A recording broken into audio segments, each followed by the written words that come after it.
你以为低血糖是吃太少，其实真正让血糖掉下来的是你每天吃的太甜。我们今天来聊一聊低血糖问题啊。低血糖呢，其实它有它的复杂性的，因为不同的人群，它低血糖的现象原因不一样，所以我们把它分成几个不同人群来探讨这个问题啊。首先，我们大家要认识一个基本的东西，就是我们食物里面吃进去的碳水化合物，在我们消化系统里面转变成葡萄糖了之后，经过我们的肝脏很短的时间里面就会送到我们的血管里面去的。当这些葡萄糖进到我们血管里面去的时候，我们血糖就会上升，然后呢，给我们细胞供能的时候呢，血糖就渐渐的下降，就是这些葡萄糖给了细胞供能去了，所以血液里面的葡萄糖开始下降，因为被你的身体用掉了。如果你身体利用葡萄糖的速度很快，消耗的葡萄糖很多，或者是你摄入的葡萄糖比较少，可是你身体消耗的比较多，那渐渐的，你血管里面的葡萄糖呢，在比较短的时间里面就开始下降了。那么降到一定程度的时候，我们身体会报警的，但还不至于到达低血糖的状态，只是说你血糖低到一定程度了，我们自己身体呢会出现不同的信号的。当我们身体自己内部出现不同信号，血液里面葡萄糖太少的时候，我们的身体就会调动肝脏里面储存的肝糖原出来补充血糖的不足。这个肝糖原呢，就会让我们逐渐下降到太低的血糖呢，很快的就回到正常。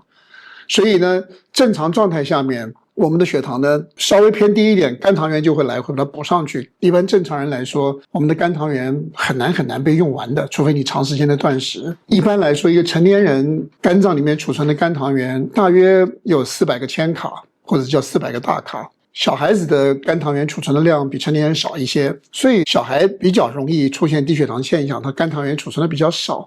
但是无论如何，低血糖并不是在一个日常生活当中经常会出现的现象，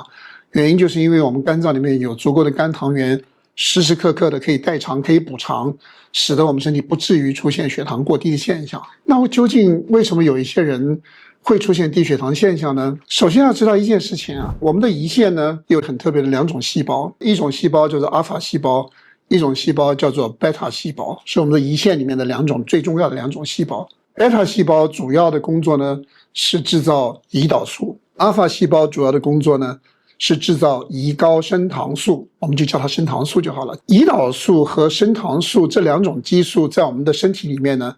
是此消彼长的2种激素，这2种激素不会同时在高位，这2种激素也不会同时在低位，除非胰腺坏了紊乱了。就正常健康的人的状态，胰岛素是帮助我们身体降低血糖的，所以当你的胰岛素在高位的时候呢，你的身体在消耗葡萄糖，这个时候你的升糖素呢是在低位的。那当你血液里面的葡萄糖被你消耗的差不多了的时候，那胰岛素就会降下来，升糖素就会升高。升糖素升高的时候，是升糖素这种激素和我们肝脏细胞的受体结合了以后，通知了肝脏细胞释放了肝糖原出来的。所以这一点很重要的就是我们要了解胰岛素和升糖素这2样东西的互相拉扯、互相升降的关系。你吃了高糖饮食之后，你身体要制造胰岛素去处理这些葡萄糖的。当它把你身体里面你吃进去的葡萄糖处理完了之后，你的胰岛素渐渐降下来的时候，你的胰高升糖素就开始上升，你的肝糖原就可以来代偿，肝糖原就可以提供能量，让你的血糖维持平稳。这是正常人状态。在这种状态底下，低血糖现象是怎么形成的呢？对一般正常人来说，在刚开始的时候，你身体吃若干的葡萄糖只需要一点点胰岛素，这些葡萄糖你身体就可以顺利的处理掉的。可是如果你经常吃高糖饮食，你经常身体里面有很多的碳水化合物，一天3餐，餐与餐之间的加餐都是高碳水化合物的食物，那么你的身体呢一天到晚都在制造胰岛素，时间久了以后，我们就会出现一种现象，我们的细胞对胰岛素的敏感度开始下降，那这个时候我们的身体就要制造比较多的胰岛素才能处理这些葡萄糖，时间久了以后要更多的胰岛素才能够处理这些葡萄糖。这种现象它静悄悄的在发生的，在它发生的过程当中呢，你是不会有感觉的。但是实际上吃高糖饮食的人，这种现象叫做胰岛素抵抗。当你有胰岛素抵抗现象的时候，你身体的状态实际的情况是什么呢？当你吃了碳水化合物之后，你身体制造了比较多的胰岛素出来处理你吃进去的葡萄糖。当你吃进去的这些葡萄糖被你的身体消耗的差不多的时候，你的胰岛素还在很高的地方，这个时候你的血糖已经降下来了，已经降到相对来说比较低的地方了，可是你的胰岛素没降下来。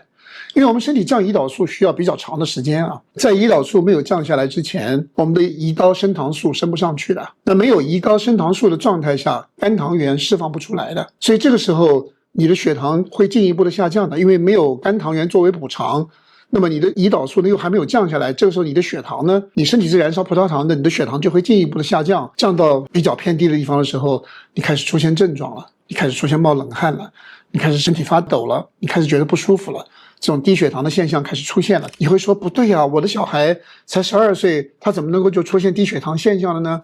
现在的小朋友从小喜欢吃加了添加糖的食物了，各种甜食，各种诱惑，所以这样的现象越来越年轻啊！你看小朋友在学校站在操场里面听老师讲话，过一会儿晕倒的小孩经常可以见到的，是因为第一个他们肝糖原本来就比较少，那么第二个呢，他们高糖饮食的结果，这种同学相对比较健康的同学，如果你时不时的会出现这种低血糖现象，你需要高度怀疑是不是开始有胰岛素抵抗了。那我告诉你，你要解决的方法其实也很简单，你把小朋友饮食里面绝大多数的添加糖先把它拿走，不要给他喝加了糖的饮料了，不要给他吃高糖的水果了，不要给他喝果汁，其他的饮食你可以暂时不去动它，观察一段时间，往往啊，你把添加糖拿走了，帮助就已经很大了。当然，因为每一个小朋友每一个人的情况程度不一样，所以你把他添加糖拿走了以后，你就会发现他比较不容易饿了，他精神状态比较好了，他情绪比较稳定了，他注意力比较集中了。我告诉你，那就是他胰岛素抵抗在改善的现象了。如果你发现添加糖拿走了以后没有明显的进步，比方说他还是很容易饥饿，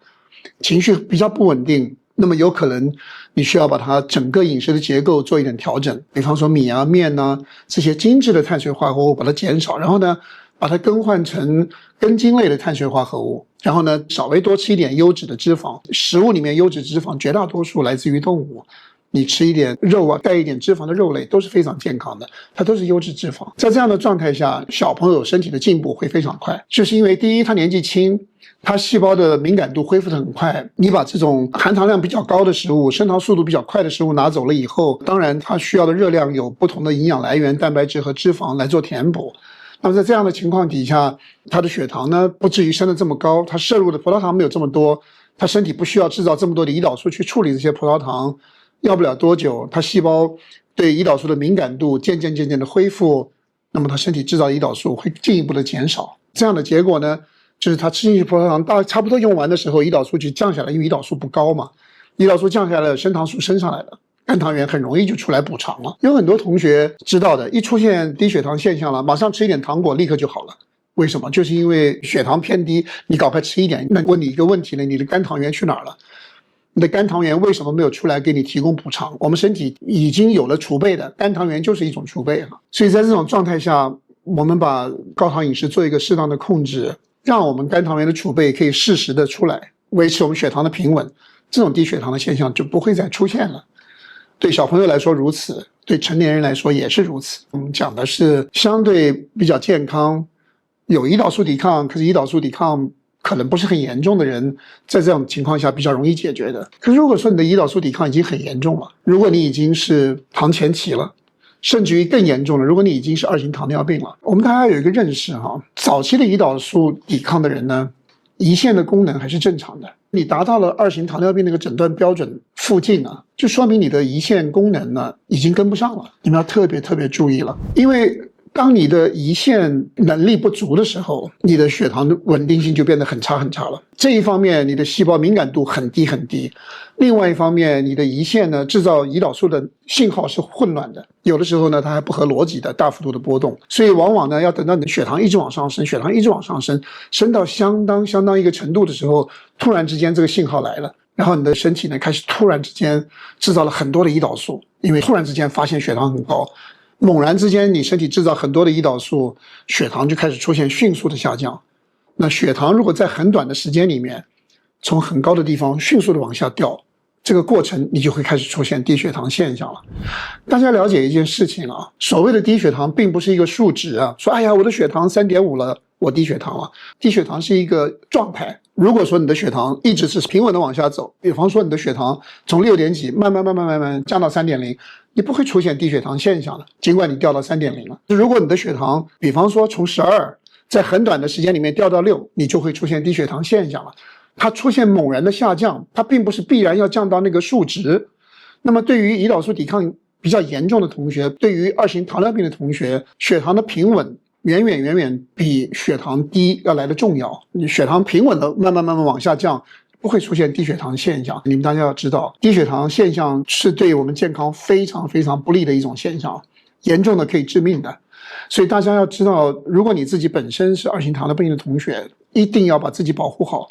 不要让自己的血糖有过大幅度的波动。接下来我们来讲一讲严重的胰岛素抵抗的同学，或者是已经是2型糖尿病的同学，你们应该注意些什么呢？到了这个程度了，有可能医生已经才开始给你吃药了，有可能你已经开始注射外源性的胰岛素了。这个时候我提醒各位啊，同学们，如果你已经是这个状态了，你千万不要贸然的断然的开始进行生酮饮食，或者是断然的开始进行低碳水化合物的饮食，因为你最大的风险会在这个时候会出现血糖下降的过快，有可能给你带来危险，有可能会伤害你的健康。比较安全的、比较正确的做法是渐渐的，在比较长的时间里面，慢慢的把你饮食里面碳水化合物的热量渐渐的往下减，慢慢来。因为在这个过程当中，我们要让你的身体能够有适应的机会。当然，低碳水化合物饮食或者是生酮饮食，对这类的同学们来说是比较有利的策略。可是呢，这种有利的策略呢，要慢慢的去执行，慢慢的进入，不是一步到位的。你们需要注意的事情是什么？你不需要每一天纠结你自己的空腹血糖是多少，你需要纠结的是你血糖的平稳度好不好。你的血糖的平稳度比空腹血糖的高低更加的重要。你也许刚开始的时候，你的血糖是在比较高的地方波动，也许你的血糖不是在那么高的地方波动，但是我告诉各位，波动的幅度越大，对你的健康越不利。所以这个时候你逐步的慢慢的把碳水化合物逐渐的往下减，每隔个2-3天减一点点，每隔个3-5天再减一点点，花个1个月2个月的时间，逐渐的把碳水化合物减下来。你会发现你波动的幅度渐渐的缩小，你会发现高点慢慢的在下降，低点也慢慢的在下降，然后呢，它波动的幅度也在变小，这是你代谢健康在恢复的最好的证据。在这样的过程里面，当然你要跟你的医生去商量，你的药物有没有需要调整的地方，去配合你的饮食，配合你的生活，一起去调整，在一个很安全的状态下面，渐渐把你的血糖调整到一个比较平稳的状态。在这个过程当中，你不至于，你也不会出现低血糖现象。2型糖尿病的同学一旦开始用了胰岛素以后，而且用了胰岛素一段时间之后，你血糖波动的幅度会越来越大，跟你的胰岛素和你的胰高升糖素这2个东西相互之间的拉扯有关。如果你自己身体制造胰岛素的能力还很强，你也在注射胰岛素，那这个时候你体内的胰岛素一直在高位啊，这个时候你的胰高升糖素在很低的，那么胰岛素在很高的时候，你血糖用完了，你的葡萄糖用完了的时候，你的肝糖原出不来啊，